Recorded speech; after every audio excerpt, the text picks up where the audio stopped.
Shalom. Injil Keluaran pasal 13 yang terdiri dari 22 ayat dan 2 judul. Judul yang pertama yaitu, Ketetapan tentang anak sulung, Hari Raya Roti Tidak Beragi, dimulai dari ayat ke-1 sampai ayat ke-16. Beginilah firman Tuhan.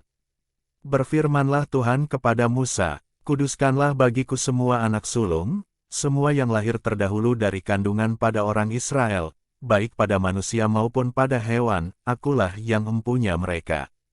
Lalu berkatalah Musa kepada bangsa itu, peringatilah hari ini, sebab pada hari ini kamu keluar dari Mesir, dari rumah perbudakan, karena dengan kekuatan tangannya Tuhan telah membawa kamu keluar dari sana. Sebab itu tidak boleh dimakan sesuatu pun yang beragi. Hari ini kamu keluar, dalam bulan Abib. Apabila Tuhan telah membawa engkau ke negeri orang Kanaan, orang Het, orang Amori, orang Hewi dan orang Yebus, negeri yang telah dijanjikannya dengan sumpah kepada nenek moyangmu untuk memberikannya kepadamu, suatu negeri yang berlimpah-limpah susu dan madunya, maka engkau harus melakukan ibadah ini dalam bulan ini juga. Makanlah roti yang tidak beragi 7 hari lamanya dan pada hari yang ke-7 akan diadakan hari raya bagi Tuhan. Roti yang tidak beragi haruslah dimakan selama 7 hari itu, sesuatu pun yang beragi tidak boleh dilihat padamu, bahkan ragi tidak boleh dilihat padamu di seluruh daerahmu.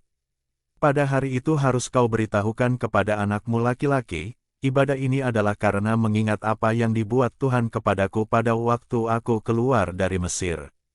Hal itu bagimu harus menjadi tanda pada tanganmu dan menjadi peringatan di dahimu, supaya hukum Tuhan ada di bibirmu, sebab dengan tangan yang kuat Tuhan telah membawa engkau keluar dari Mesir. Haruslah kau pegang ketetapan ini pada waktunya yang sudah ditentukan, dari tahun ke tahun.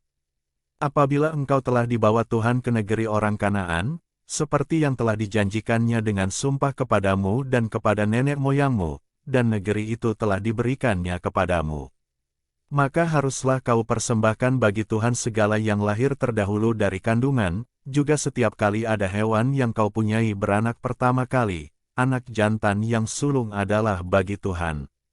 Tetapi setiap anak keledai yang lahir terdahulu kau tebuslah dengan seekor domba, atau, jika engkau tidak menebusnya, engkau harus mematahkan batang lehernya. Tetapi mengenai manusia, setiap anak sulung di antara anak-anakmu lelaki, haruslah kau tebus. Dan apabila anakmu akan bertanya kepadamu di kemudian hari, apakah artinya itu? Maka haruslah engkau berkata kepadanya, dengan kekuatan tangannya Tuhan telah membawa kita keluar dari Mesir, dari rumah perbudakan. Sebab ketika Firaun dengan tegar menolak untuk membiarkan kita pergi, maka Tuhan membunuh semua anak sulung di tanah Mesir, dari anak sulung manusia sampai anak sulung hewan. Itulah sebabnya maka aku biasa mempersembahkan kepada Tuhan segala binatang jantan yang lahir terdahulu dari kandungan, sedang semua anak sulung di antara anak-anakku lelaki kutebus. Hal itu harus menjadi tanda pada tanganmu dan menjadi lambang di dahimu, sebab dengan kekuatan tangannya Tuhan membawa kita keluar dari Mesir. Lanjut pada judul kedua yaitu, Allah menuntut umatnya, dimulai dari ayat ke-17 sampai ayat ke-22. Beginilah firman Tuhan, setelah Firaun membiarkan bangsa itu pergi, Allah tidak menuntun mereka melalui jalan ke negeri orang Filistin, walaupun jalan ini yang paling dekat, sebab firman Allah, jangan-jangan bangsa itu menyesal, apabila mereka menghadapi peperangan, sehingga mereka kembali ke Mesir. Tetapi Allah menuntun bangsa itu berputar melalui jalan di padang gurun menuju ke Laut Teberau. Dengan siap sedia berperang berjalanlah orang Israel dari tanah Mesir.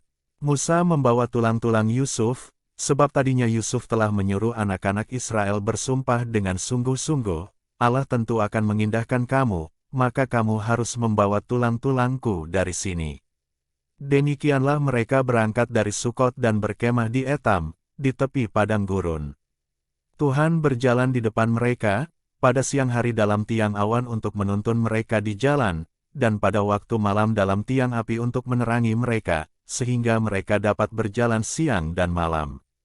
Dengan tidak beralih tiang awan itu tetap ada pada siang hari dan tiang api pada waktu malam di depan bangsa itu.